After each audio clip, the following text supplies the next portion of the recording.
Hello again, Chris here, the writer, director, and co-producer of Retreat. So this is episode 3, and kind of sticking to one a week as the plan was. So quite happy about that so far. So on this one, I wanted just to talk a little bit about what we've been up to, and most notably, that's been location scouting. So we've now looked at 2 venues for what will become hopefully the Retreat, which is obviously, as you can guess by the title, pretty essential and important location for the film. And also there's some scenes in woodland, which is really important. But woodland's a little kind of tricky to film in, and that's something I wanted to get to and discuss. Not in terms of just our film, but locations really in general, especially for low budget films. So the retreat venues we went to look at were really great, both of them, and really lovely landowners of both who let us in and going to help us film at these locations. So to write the script and keep the budget down, I wrote with particular venues in mind, or locations.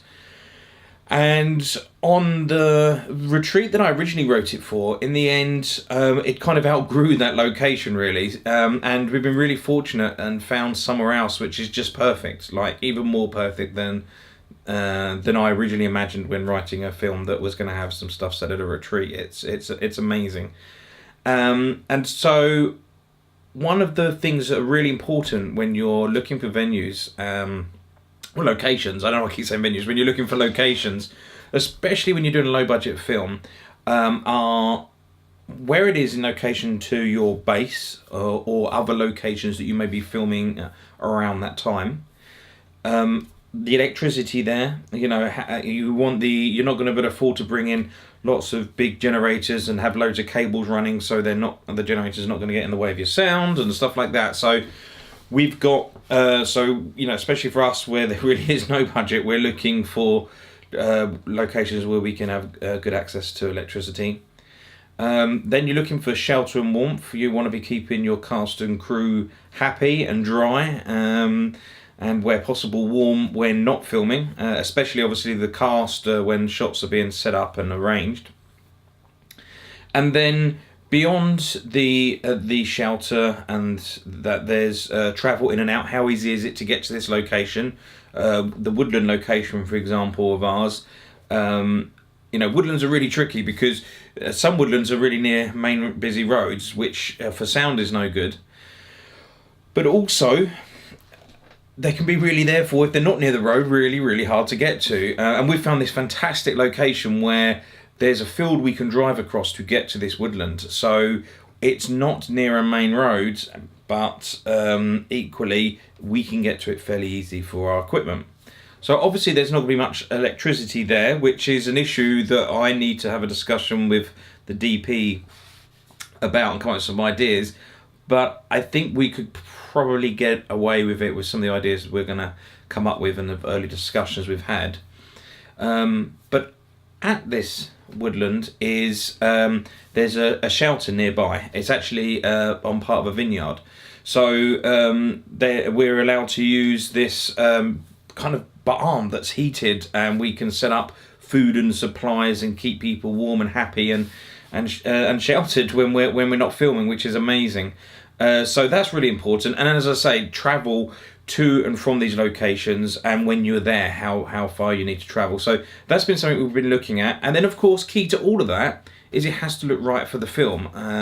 Whatever film that is you're making. So obviously with ours, I'm looking for just certain key things that I don't want to say but are important to the plot or the actions of the characters. And it's always nice to have a location that looks interesting as well, looks something different.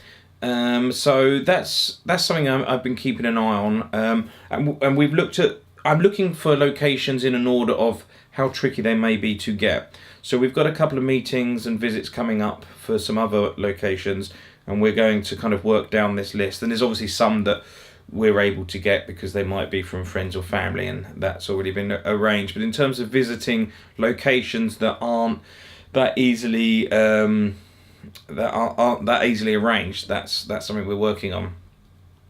We also did an audition yesterday for one of the roles, for the role of David Jennings, a very important character in the script. So that's great. And next Sunday, we've got our first real major auditions day, which is going to be in London. And we're auditioning for the roles of Candice and Sophia, who are two great roles and really essential to the film. And probably after the leads of Jane and Jamie, probably the two roles with the most screen time. So they're really important to get. And both of those characters have to really click with the leads.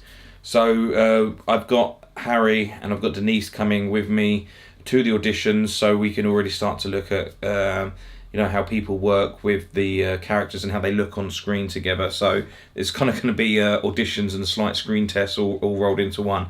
We've had some amazing people apply, kind of too many in a way, but I've managed to whittle the list down, and it's going to be a tough decision, I think, already, but really looking forward to that. So hopefully I better do episode 4 on time, but if it's a little late, it's simply because we're in London doing auditions, and so on the next video I'm hoping to talk more about that, and also things to consider and look out for, and tips on how to run auditions on a low to no budget film.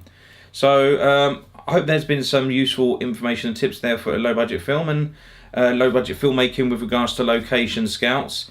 I think the main thing is always speak to people you know who could be connected, who might have access to things that you need. Ask as many people as you want. I was at a family do recently, and I mentioned I was after a location for another film, and someone said, "Oh, I think I might know something." I totally didn't expect them. We were just catching up.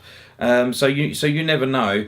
And then when you get to these locations, you have to think about how it's going to work on the film, the logistics, and as I say, keeping people happy and warm and safe when they're there. So so that's always kind of things to think about, especially when you're doing it for no budget, because you can't bring things in usually, and also you might not have that choice when looking for the locations. So you either need to get lucky or find that perfect balance. So thanks a lot, and tune in again for episode 4. Thanks a lot.